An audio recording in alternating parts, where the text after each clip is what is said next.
Derek Fisher for 3 in the tie. It is no good. And the Nuggets win Game 2, 106-103. This series now tied at a game apiece. The Nuggets snap an 11-game playoff losing streak to L.A. Game 3 is Saturday in Denver, where the Nuggets have won 16 straight games dating to the regular season. Carmello Anthony at the podium, take you out live to L.A. here on ESPN News. We're at 39 last night. Can you give us your assessment of your offense production? You in the mode, you in the zone, making shots. I tell everybody, man, scoring is, something that I always can do. That's what got me to where I'm at right now. My main focus is not to go out there and try to score, 34 or 39 points. That's not my focus. When did you hurt your ankle? How bad is it? And also, what were you trying to do when you were singled up on Kobe a lot in the fourth? Just to answer the Kobe question first, just trying to make it tough for him. Deny him. Put a big body on him, put a hand in his face. He did hit a couple tough threes, contested threes. You can't do nothing about that. Great players gonna make great shots. As far as my ankle goes, I'll be okay for Game 3. No, I don't. It was out there on the court. Not as much right now. No. Carmello, you guys bounce back from the Game 1 disappointment. You guys come back from a big deficit tonight. Can you just talk about how much more mentally tough this Nuggets team is than the one that played the Lakers in the postseason last year? Yeah, I think this team last year, the league probably would have went from 10 to 20. I'll be sitting here talking to you about a loss, last year. Whereas this year, our team is so much mentally tougher, than we were last year. We came a long way. We've been through some battles throughout the season, throughout the playoffs. And for us to fight back, from that Game 1 that we gave away, that just go to say, a lot about our team. Carmello, this summer with Team USA and in the offseason, you talked a lot about how you want to improve your rebound, which was obviously a big story in Game 1 with the Lakers having some success on the boards. Now you had 9 rebounds and 5 of them were on the offensive end. How proud are you of that, and do you feel like those rebounds you get a year ago or 2 years ago when you came into the league? As far as rebounding, man, the Lakers are big on that front court, with Gasol and Odom and Bynum. So it's kind of tough. You got to try to put a body on them. As far as me, it's just effort. Going in there battling with them guys. Coming out with the rebound. When they match up Kobe on me, try to take them down there, get some easy baskets rather than playing with the ball up top. Just trying to get some offensive rebounds and bang. It's just about effort, though. Vic? Melo, Kobe calls you the bear, but you were wrestling with Kobe tonight. I mean, in years past, that really wasn't your game, defense, but it just seemed that tonight you rose defensively another level yourself personally, because offensively you've become, relentless, but defensively, it seems personally, Melo, you've really raised your game in this series. Well, I challenge myself, to guard the best guys, whoever I'm playing against.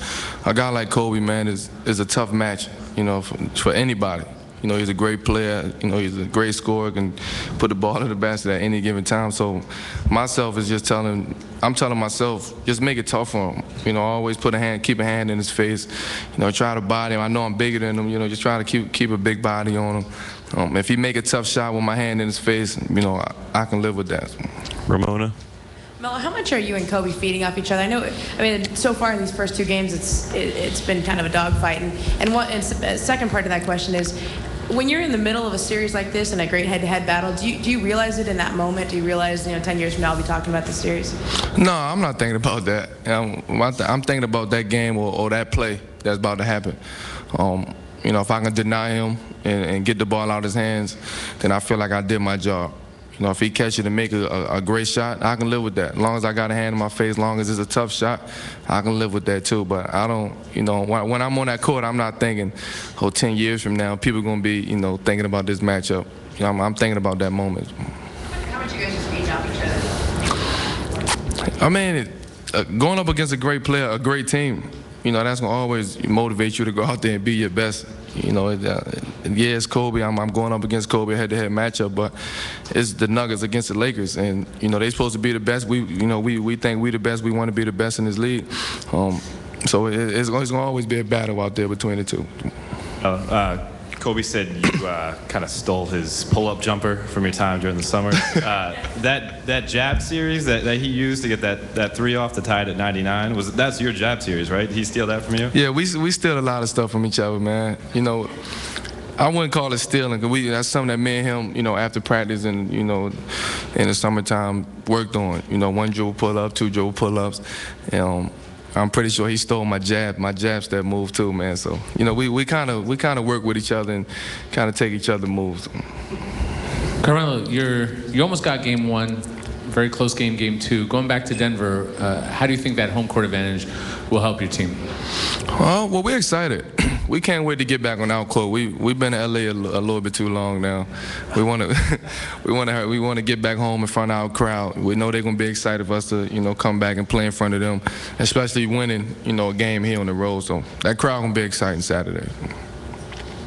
Carmello, obviously a big turning point in the game was that big run you guys made at the end of the second to tie it up. Just before that, you made, I think, 4 jumpers in a row to give your team a little run. When the energy looked a little low, the crowd was loud, it looked like you guys were on the ropes. Did you feel in that moment that you need to give your team a little boost? Yeah, I think coming out in the beginning of the game, you know, we was trying too hard.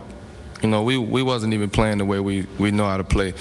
We haven't played like that the whole playoffs. You know, George took me out, you know, in that first quarter and gave me a chance to sit back and see what was going on out there and you know, and compose myself. And then coming back into that, you know, coming back into the game in the second quarter, I just wanted to take advantage, you know, just try to get some momentum going. I started making some shots. And that big run that we made, you know, in the second quarter, you know, was crucial in our wins. Last question, please. Carmello, can you talk about back in Denver, how tough is it dealing with the altitude and the crowd in your favor? Yeah, it's tough for me to run up and down that court in the altitude, and I'm there all year long, so I'm pretty sure it's tough for anybody to come in there. But you know, it's a factor. It is a factor, you know, being 5280. That's tough for anybody. But it's basketball now. You know, they're gonna come in and try to play hard. You know, we're gonna try to, you know, win on our home court, and it's gonna be a battle. It's gonna be a more tougher game than it was tonight, than it was in game 1. Thank you very much from Los Angeles. That will be. All right, you take a look at what Carmelo Anthony has done. This is now, he scored 30 or more points in 5 straight postseason games. That's a first in Nuggets history. You see, the old mark was held by Alex English, who did it back in the 1985 postseason. He scored 35 per game over that span, the same amount that Melo has scored over this current span. And we come back here on ESPN News, much more in Game 2 of the Western Conference Finals. We'll hear from the guys who called the game when ESPN News continues.